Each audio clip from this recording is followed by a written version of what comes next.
You ever spend months, maybe even years, designing what you thought was the perfect customer journey, only to watch it just completely fall apart in the real world? Yeah, we've all been there. Today, we're going to dive into why that old model is so broken and explore a new way of thinking, a framework for creating experiences that are genuinely intelligent and responsive. So let's just jump right in with a number that should really make you stop and think. 80%. That right there is the failure rate for AI projects in customer experience. Seriously, 8 out of 10 of these projects don't even make it past the pilot stage. But here's the fascinating part. The problem isn't the AI. Not at all. The problem is that we're stropping a jet engine onto a horse and buggy. We're trying to force this amazing intelligent technology onto a model of customer experience that's completely outdated and rigid. And this quote just nails it, doesn't it? It perfectly illustrates the core issue. For years, we've been practicing what you could call static CX. And it's basically a recipe for frustration, because it's designed for this fantasy world where everything goes perfectly, not for the messy, unpredictable reality our customers actually live in. So, this is the fundamental difference, right? The old, static way assumes there's one single ideal path for every customer. But the new, adaptive approach, it's more like giving them a live GPS. It knows things go wrong. It knows that conditions change, deliveries get delayed, and payments fail. And it helps you design a service that can actually respond to that stuff in real time. So really, the big shift here is that we need to stop asking what is the perfect journey. It's the wrong question. We need to start asking a much, much better one. What are the specific, high-stakes moments where an intelligent response can make all the difference? See the difference? It's a huge pivot from designing a fixed path to designing an intelligent response. And that brings us to the solution, the adaptive CX model. The best way to think about this is like an operating system for your customer experience. It's a shared framework that helps all your teams, from your researchers to your developers, make smart decisions when it really truly counts. Now this right here is the heart of the whole framework. It's all built on 3 core pillars that have to work together. So let's break each one down.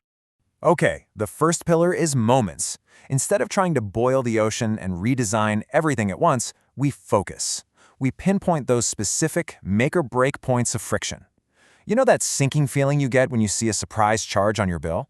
Or that little panic attack when your payment fails for a last-minute gift? Those are the moments that matter. The second pillar is data, and this one is all about establishing trust in the signals you're getting. Are you just acting on assumptions, or do you have real-time, reliable evidence of what's actually happening? This foundation is what determines what your service knows and how confidently it can respond. And that brings us to the third pillar, behavior. This defines the range of actions your service can actually take. Can it just inform the customer? Can it assist them? Or can it take autonomous action for them? The key thing to remember here is that how high you can climb that ladder of behavior depends entirely on the quality of your data. Okay, so we have these 3 really powerful pillars. But the real magic, and where the AI really fits in, is what happens when they all come together. Let's look at our diagram again. See that sweet spot right there in the middle, where a clear customer struggle, trusted data, and a defined service behavior all overlap? That is where you can deploy AI safely and effectively. It's that intersection that turns just another generic interaction into a truly intelligent, adaptive moment.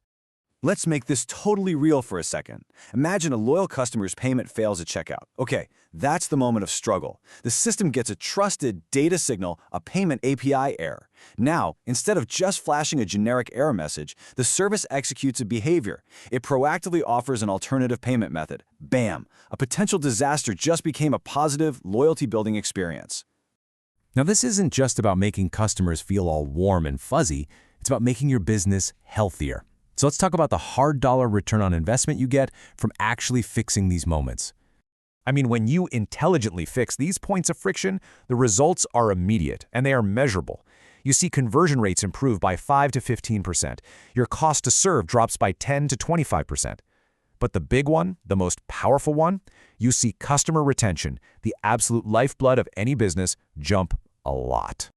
Let's just zoom in on retention for a second, because this is where things get really game-changing. There was this groundbreaking research from Bain & Company, and they found that a tiny 5% improvement in customer retention can boost your profits by 25 to 95%. I mean, that is the incredible power of just fixing the moments that matter. So I'll leave you with this, a challenge. Stop asking your team to design the perfect journey. It's a dead end. Instead, start asking this question. What is the single broken moment in our experience that, if we fixed it, would change everything? Because the answer to that question, well, that's your first and most important step